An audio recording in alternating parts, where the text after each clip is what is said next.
Ayan, good evening. No? Gabi na tayo mga kadiskarte. Ito, may dumaya pa sa atin. Medyo malayo-layo galing si Bossing. Tapos ito, gagawin natin Toyota Revo.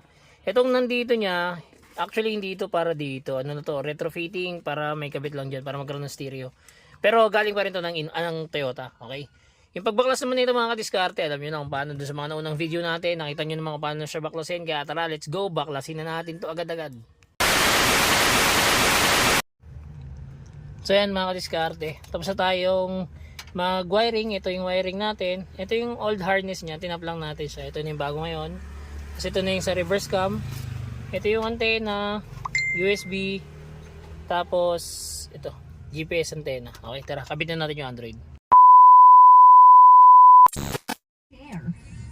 So ayan mga kadiskarte, tapos na tayo. Ayan, 7 inches Android yung nilagay natin dito kay Bossing. Kasi gusto niya yung swak lang daw.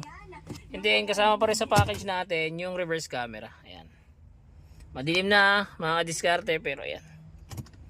Pwede ka na rito mag-Waze, Netflix, YouTube, Google Map. Ayan. Sa mga gusto po mag-avail, drop message lang. Don't forget to like and follow na rin. Salamat, ingat, ride safe sa lahat.